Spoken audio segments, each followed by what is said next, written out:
Have you ever been told you're too quiet?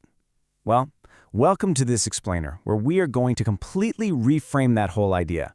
We're diving deep into the psychology of people who don't talk much. And as you'll see, your silence isn't a weakness, it's not a lack of confidence, and it's definitely not an absence of thoughts. Actually, it's the exact opposite. It's the manifestation of a highly observant, complex, and intensely active mind. Okay, so let's kick things off by asking a question that might feel incredibly familiar to you, especially if you're the kind of person who naturally hangs back and stays quiet while noticing literally all the details everyone else seems to just miss. Why do you hold back? Why do you sit there watching behavior, reading tones, and tracking reactions while everyone else is just busy talking over each other? We need to validate this right out of the gate with a core truth. Your silence is not empty. No way. It is absolutely packed with deep processing, intense pattern recognition, and careful listening. Think about it. You learn way more by observing, right? Talking pushes information out, but listening pulls all that valuable information in. And this perfectly captures the massive disconnect between what people see and what's actually happening. While everyone else looks at you and sees hesitation or maybe shyness or low confidence, your internal reality is a completely different story. Your quiet mind is hard at work taking in every little detail. You're building context. You are quietly gathering the data you need to understand the whole picture before you ever even think about opening your mouth. Section 1. Beneath the surface. The active mind. Look at this. There's a really fascinating parallel here between the observant mind and advanced adaptive AI systems. Both are totally focused on interpreting meaning and building context rather than just blindly reacting to things. Just like a smart AI models its environment before it makes a move, your observant mind is constantly connecting these seemingly totally unrelated signals into one clear, cohesive pattern.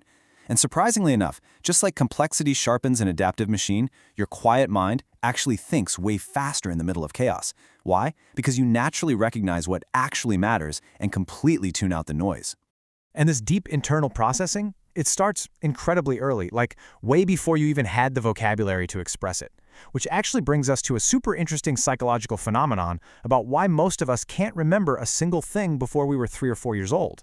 So this is known as childhood amnesia. Basically, even without language or a fully formed identity to anchor your memories, your developing mind was already super active. Your brain was just busy storing early experiences as these deep emotional patterns instead of clear, conscious events. So these unseen foundational patterns were already working behind the scenes to shape how you process the world and how you observe the people around you today.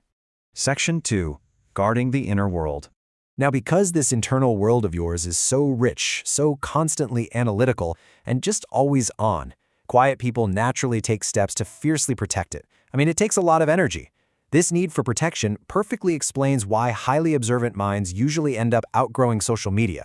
Over time, your brain just recognizes the totally predictable patterns of online dopamine hits and gets bored. You start filtering your input because you have to protect your mental energy from the constant information overload. You start building intrinsic self-worth instead of chasing likes. And ultimately, you choose to keep parts of your life private because real, authentic experiences matter way more to you than curated digital attention. Interestingly enough, this deep-seated desire to protect your inner world and keep your flexibility open extends to physical things too. For instance, it can manifest as a real strong resistance to getting tattoos.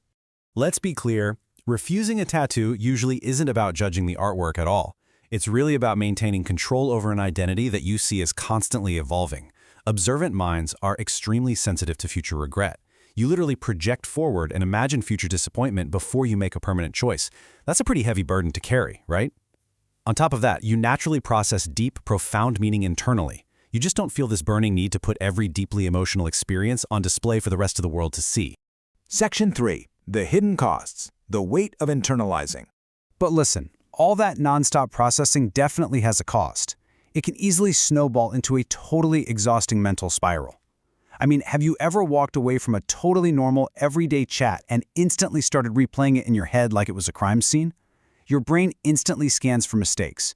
You panic, thinking, oh man, did my tone sound weird? You internalize tiny things, like a delayed text or a short reply, because to a deeply analytical mind, silence and uncertainty just feel incredibly suspicious. So you replay the whole interaction over and over to grab onto some false sense of control, often assuming the worst just so you can finally close the loop. And the crazy thing is, this overthinking doesn't just stop at casual conversations. It spills over into your big life goals too. Observant minds will literally pump the brakes on their own success. Why? Because you actually mentally live out the achievement before it even happens. You imagine getting that big promotion, you immediately realize all the extra meetings and visibility it's going to require, and then you quietly stall your own progress just so you don't have to outgrow your familiar comfort zones. It's like you fear being seen clearly without that comfortable safety net of just having potential, so you subconsciously sabotage things.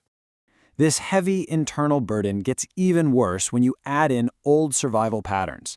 A lot of quiet individuals learned super early on that support just wasn't guaranteed, making self-reliance a deeply ingrained habit.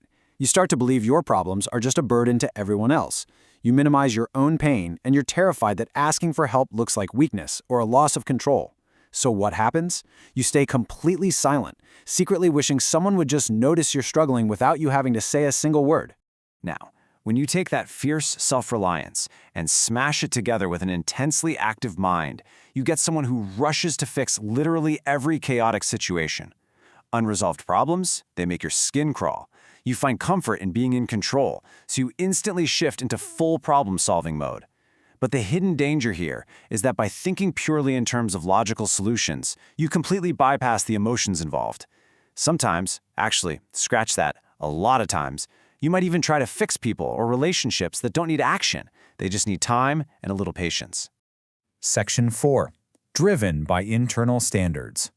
Because you have this intense internal focus and relies so heavily on your own judgment, you basically operate on a completely different rule book than the rest of society. When external rules are forced on you, it legitimately feels like an identity threat. It feels like an unnatural, suffocating loss of control. You look at broad, sweeping rules and just see rigid oversimplifications because your mind is wired to see nuance and exceptions everywhere. It's not that you hate structure, you just hate imposed structure. You fiercely protect your independence and prefer to follow your own internal standards, where the process of how you do something is actually way more important to you than the final outcome. Section 5. The power of the pause. Ultimately, all of this, the internal processing, the constant context building, the guarding of your energy, it all culminates in one absolutely profound psychological strength, the comfort of the pause. I want you to just take a second here and realize something super important. You do not have to fill the air. While most people panic and talk just to avoid an awkward silence, you are totally comfortable living in the spaces between the words. Stepping back from draining conversations and refusing to play the surface-level small talk game, that's not being antisocial. That is a sign of deep, powerful intentionality. Because your brain explores every single possible angle of a topic before you even open your mouth, your silence is actually a protective, super productive space. By the time you actually decide it's worth it to speak on a subject, you've already mapped out its complexities, its underlying meanings, and all the potential consequences. So as we wrap up this explainer, please remember this one critical takeaway. Holding your tongue and not speaking unnecessarily is never a weakness. It guarantees that when you finally do speak, your words are sharp, insightful, and incredibly carefully chosen. And that makes your presence in any room vastly stronger, not smaller. Let's leave on this final thought. The next time you find yourself hanging back, observing quietly while the rest of the room chatters away, don't look at your silence as some kind of flaw you need to fix. Recognize that your mind is working beautifully, building context, finding the hidden patterns. Ask yourself, how are you going to use that profound internal power today?